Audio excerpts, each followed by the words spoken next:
I appreciate you all for stopping by to see what we're having to discuss on today. This is Thursday Talk, and we're going to do this to encourage us, to enlighten us, to give us insight on ways that we can cope and deal with our fatherless issues.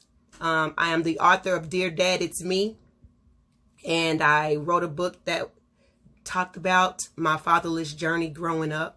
And so God healed my heart, delivered me from many fatherless issues, daddy issues, all of that came with it, the baggage. I pretty much walked it, minus a few things that I was able to be strong enough not to embrace. So as we were healed, as we were, set free from our own journey, I want to be able to help someone else.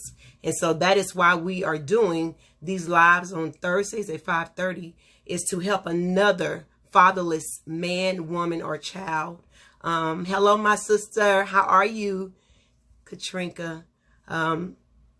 So we're first, I want to kind of just talk to the parents a little bit, because I think it is very important that as the parent, you have some foundation on how you can help your child. I've talked to people who call me and they're saying, how can I help my daughter or my son deal with them asking, where's my dad? And, how do the parents deal with your fatherless children? I think it is one of the hardest things, simply because I was one of those children. And I remember the questions, and I remember wondering, and I remember how I felt. And so it kind of just puts me in mind to make that maybe other children are feeling some of what I felt. And so as the parent, I think the first and foremost way to help your child to deal with their absent parent, whether it's a mother or a father, because not everybody is fatherless. Some people are motherless, and some people have mother issues. We rarely talk about the mother issues, but there are many people who deal with those issues that we have. So the first thing I would say for the parent is you are going to have to remove your emotions. However you feel about that parent, that absent parent, you're going to have to remove yourself from that. You can't spew what you're feeling onto your children.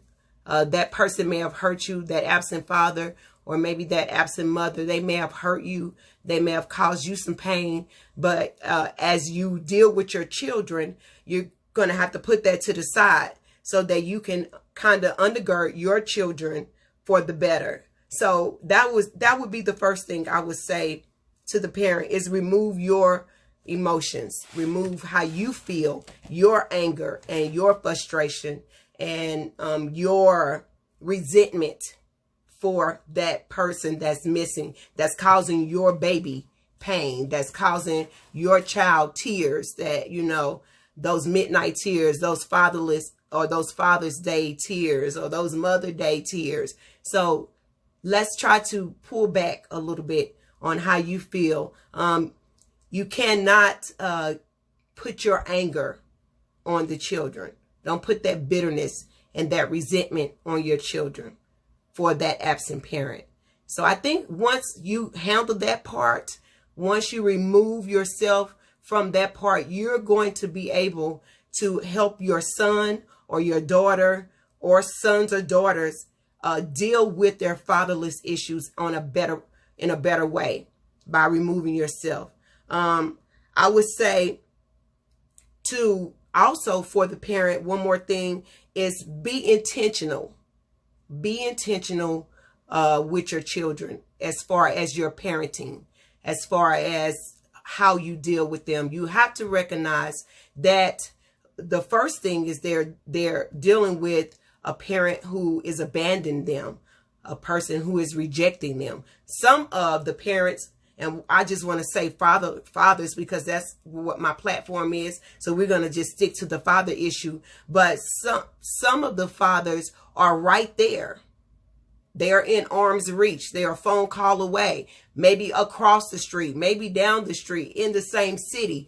And they are intentionally rejecting their children. They are like, nope, I don't want to have anything to do with them. And it could be because how they feel about you as the mother. But you have to, as the mother or the father that is there with the child, be intentional, meaning to be focused on them. Pay attention to how they are feeling, what they are feeling, how they are expressing themselves. I think if the parents could just be a little more mindful of the children, maybe some of those avenues that children go down, or that they claim children go down, they won't.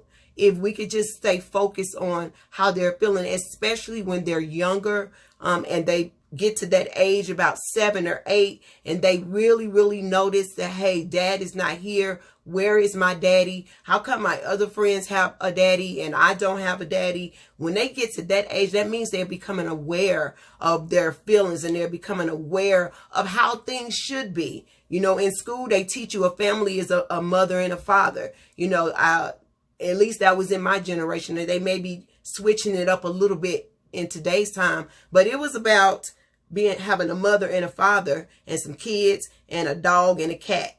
You know, that was the picture of the family back when I was growing up. And so, you know, we tend to ask, well, where is the parent that's missing? Where is my mother? Where is my father? Around the age of 5 and 7. And so at that age is when the parent has to be very aware of their children. Pay attention to signs of them closing in, shutting down. Their emotions are turning towards anger, because now they see that the father is not there. They see that he doesn't want to have anything to do with them. They are understanding that I can call him, but he's rejected my call, or I can text him and he's not responding. And so that turns into rejection. That turns into pain. That turns into anger for many of them. And that is the beginning stage of anger. So for the parent that is there, that intentional parent, show some love and show some support, show some discipline. You know, just because that parent is there and you know they're dealing a little bit with pain from that absent parent, you still have to have some discipline, because otherwise they'll take those emotions that they feel for the absent parent and put it on you. And so you have to make sure that you have a authority boundary, that, hey, I'm the mother, I'm in authority, and you have to make sure that they know that, so that they don't transfer what they're feeling onto you as the parent. I would say be very encouraging to your children. Don't always point out the wrong they're doing. Don't always point the negative. This is school time. Many of the children are going to school. Some of you may be homeschooling, virtual schooling your children. That is going to be a task of its own. And so it's going to take a lot of patience, a lot of love, and a lot of encouragement, because now you're going to get to see what teachers are dealing with when they have 20 and 30 children in a classroom, opposed to your 2 or 3. And so with your own children, sit back a little bit, and when they are doing something great, or even when they make a mistake, talk about how good they can be, or how good they were even in that mistake. Find the good in it. Find ways to encourage them, so that everything that they are taking in is not negative, and it is not downing them, and it's not killing their spirits. So I would say, make sure you encourage them. And speaking of spirits, let's build up their spirits. Let's speak encouragement to that fatherless child. Let's give them hope. Let's give them some peace. You know, the one thing I cannot stand is for a parent to curse their children out. To me, that is one of the most belittling things you can do. Because when people curse you out, if you're in the store and someone curses you, you take offense to that. And you take it like, well, you know, hey, I can fight. So you have an innocent child who is hearing those words that are pretty much fighting words, and you expect them not to respond to that. But we'll curse them out, and we'll call them dumb, and we'll call them stupid, and we expect them to get over the issues, or we expect them not to feel anything. But many of them, with as I put in my quotes for advertising this, 19.1 million children are fatherless. My God, that is a lot of children who are growing up in a single parent home, and you expect them to be normal. They're not going to be normal. Why? Because they're missing an arm, they're missing a leg, they're missing a piece of them. And so the parent that is there, you're going to have to play both roles and encourage and build their spirits, because they're already having a right now attack because of that missing parent. So I would say, make sure you are building them. Give them words of affirmation. Give them words of encouragement. Yes, discipline them. Yes, set them on the right pace, but don't tear their spirits down, because otherwise they're going to seek out of your home to find that love and that encouragement that they need. They're going to seek somewhere else. They're going to seek it in a boy or a girl or a man or a woman, or drugs and alcohol or the streets, because they don't feel that safety at home. So let's not tear our children down. And last on this list, I would say set expectations. Give them something to reach for. Don't allow them to stay in that slump that they may be falling into. I think it may be inevitable that they would go that direction, but you as the parent, you have the power to redirect them. Give them something to look forward to. Give them an expectation. Put it on them, and I promise you they'll reach it. And the only reason they won't reach the expectations that we may have for them is because we don't voice them. We don't give it to them. So give them, and we say, oh, I'm going to make them wash dishes, or I'm going to make them clean their room. Yeah, that's good. That's what they should do, because you have to teach them how to take care of home. But give them something that is outside of that learning spectrum that they have at home. Give them an expectation that they can reach for, that builds them, that causes them to want to succeed, that causes them to want to embrace life in a positive way. So that was just a little bit for the parents to give you all something to build on, a foundation, because sometimes we just don't know. Some of us are already dealing with our own issues. We have many issues that we're already dealing with, and we kind of overlook our children because ours is so powerful. And so tonight, I want you to kind of push yourself to the side and say, let me pay attention to my child. What's going on with them? What can I do to build them? Because I'm sure, and I hope that you don't like to see them hurting. I hope that you want to see them successful, whether in the workforce, at home, in God, whatever your walk is. I'm sure as parents, we want to see our children be successful and be all that they can be within themselves and to the community. So that's to the parents. That's what I want to give you all. But this is, we're getting ready to give just 3 steps. I actually have about 10 steps that I want to eventually talk about in my podcast called Souls, Reaching Souls. You can find it on Anchor. And so anchor.com, souls, SOLES, like your feet, reaching souls, SOULS, like our spirits. We want our feet to reach souls. So you can look out for the length of this topic in the podcast coming up very soon. But tonight we're going to just give us 3 ways that we can help our children cope with being fatherless. And so the first one I would say is find them a consistent and connected father figure. You know, there are very few people we can trust anymore.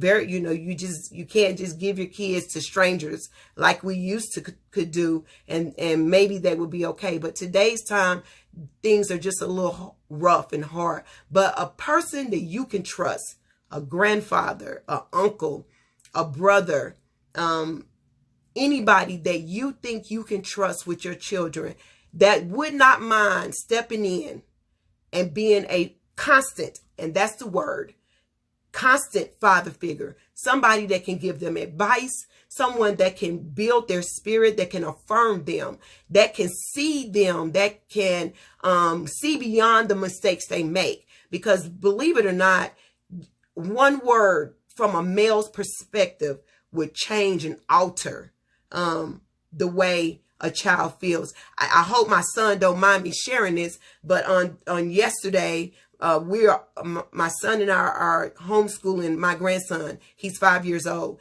And when my son got ready to go to work, my grandbaby became very quiet. He kind of shut down. Now, before my son came downstairs, he was up and he was just working. He was doing so good. And as soon as he realized that his dad was going to work, he just stopped working, just would not work. And so I didn't say anything to my son. I just paid attention to what was going on. And in a few moments, my son just scooped him up out of the chair and hugged him and said, "Hey, I'm going to work and I will be right back." And he gave him the time that he was getting off work. He said, "And I will be back. Daddy promised I will be back." And within seconds, it was like whatever my grandbaby was feeling, it broke off of him. And he jumped out of his father's arms, came back to the table, and was able to complete his work. All it took was just that little bit of affirmation.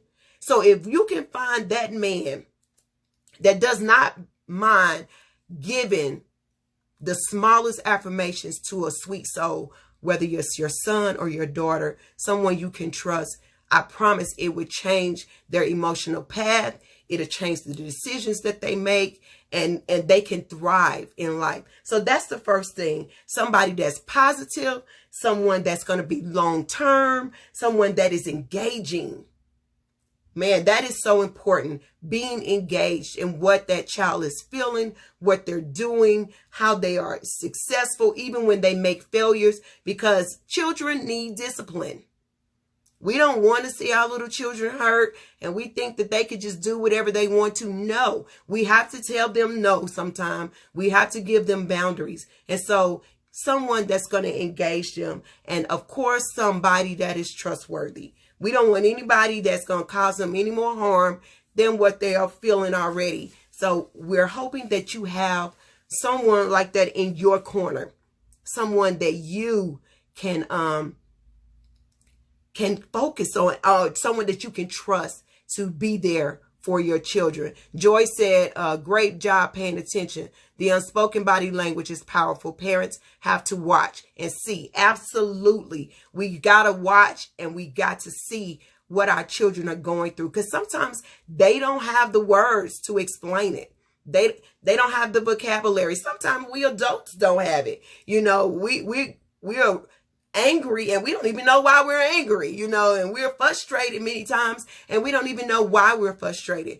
And so just think about your child who is in that age where they don't know what those emotions are, but paying attention, looking and observing. And so that's what I would say for that first one, is finding someone who is consistent, that you can trust to be a father figure. The next one is, I would say, find a village that's right for your child.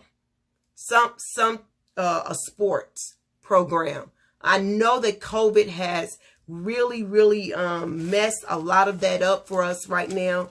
We're not able to do a lot of community gatherings and coming together, but we cannot allow our children to fall in that crack. So we've got to find a way to engage them in a way that they have a village, for people who have churches that are open. Make sure you keep them engaged in church in whatever capacity your church is open. Keep your child engaged. If there are community services open, in smaller groups. Make sure you get them in that community program so that they can find something to hold on to, something that can help them to stay positive. I know that sports is a really good one.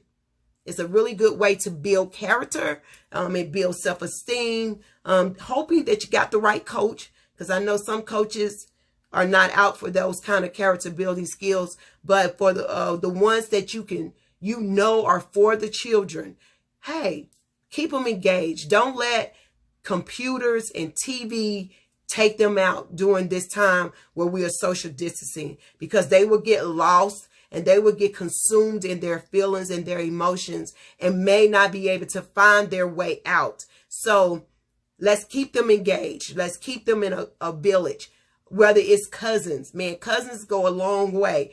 My husband grew up with 30-something cousins, and they thought they were all brothers and sisters because they were so close. So keep them engaged in with relatives, especially peers that are their age, so that they can feel a sense of belonging. They can keep that sense of I'm important too, so let's keep them engaged, whether it's friends, family, or church. Let's not let what's going on in the world steal our children. Let's keep them nurtured, fed spiritually, psychologically, give them good things to listen to, give them positive things to listen to. I like to listen to affirmations.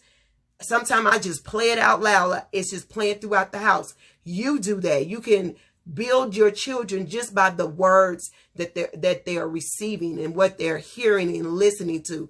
Let's not allow them to fall in a place where they are isolated from people and things, even though that's where we're living, what we're living in now. Yes, but there are ways around it. There are ways that we can keep them focused, because I think it's very important as a fatherless daughter, a previous formal fatherless daughter, that somebody was there for me, that somebody kept me in a good place. And if they're by themselves, isolated, headphones on, listening to whatever they want to listen to, feeding that negative feeling that I'm rejected, I'm abandoned, I'm not loved, then guess what? That is how they're going to grow. So if their mind is not focused on that, and they are focusing on accomplishments and focusing on feeling good and building skills, social building skills, it is going to alter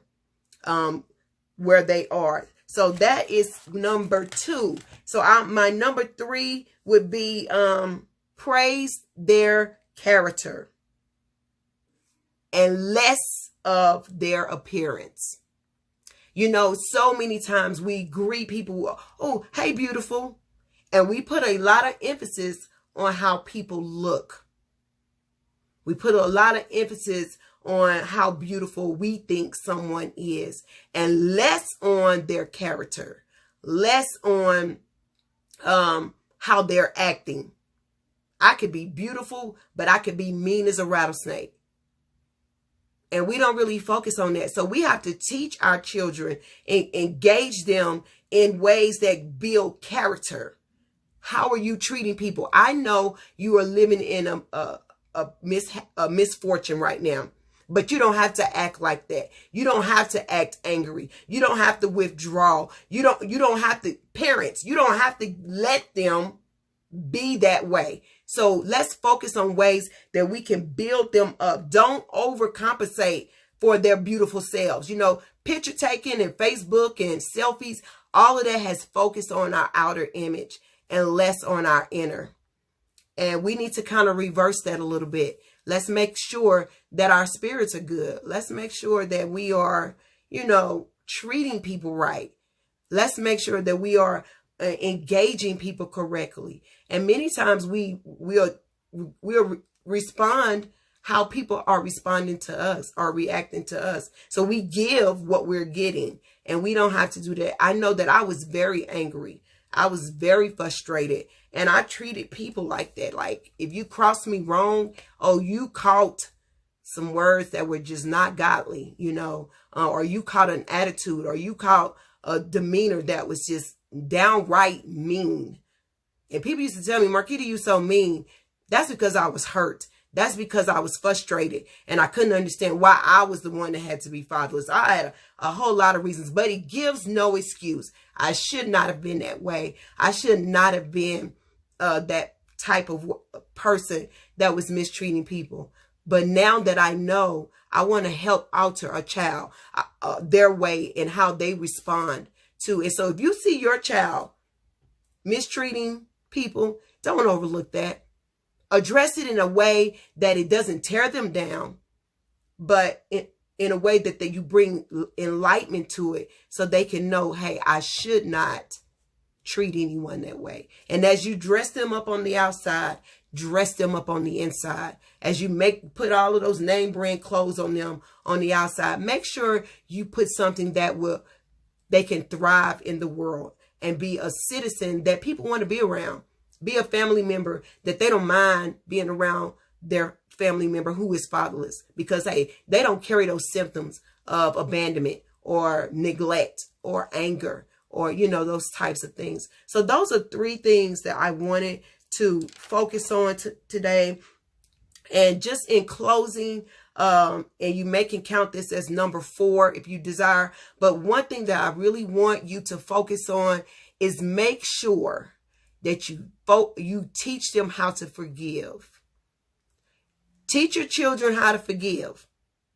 We wait till we become adults and then we have to forgive people who have passed away or people we no longer talk to, but let's teach them at a young age what it means to forgive. And forgiveness is not for the person that has hurt them, but it's for them.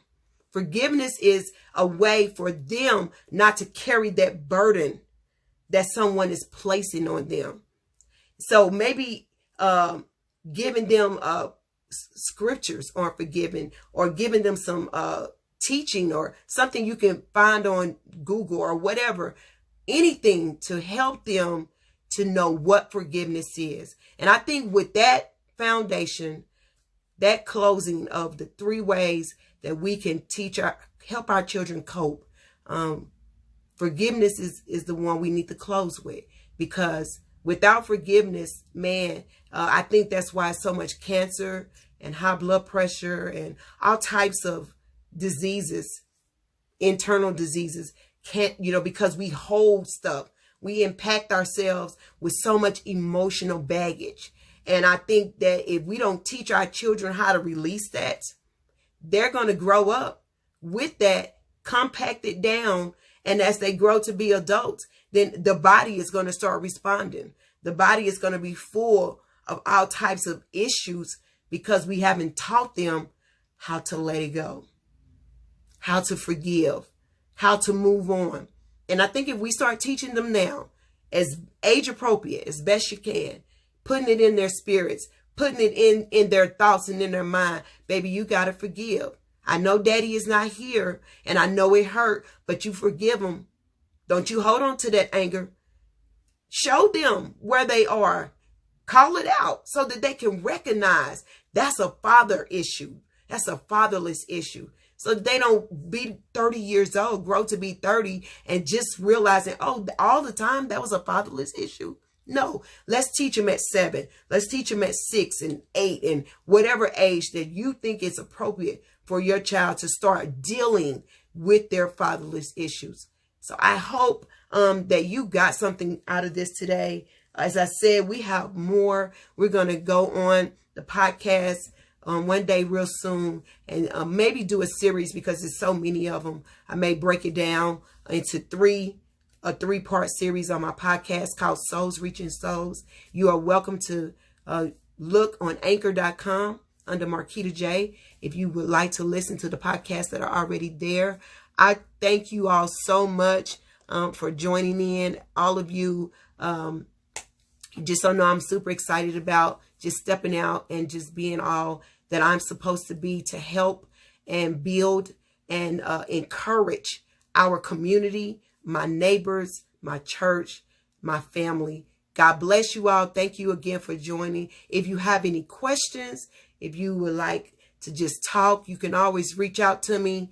I'm available. Inbox me, and let's just see what we can do to just help you to help your child so that you guys can walk free and you don't have to walk with this baggage called fatherless issues. God bless you and have a great evening.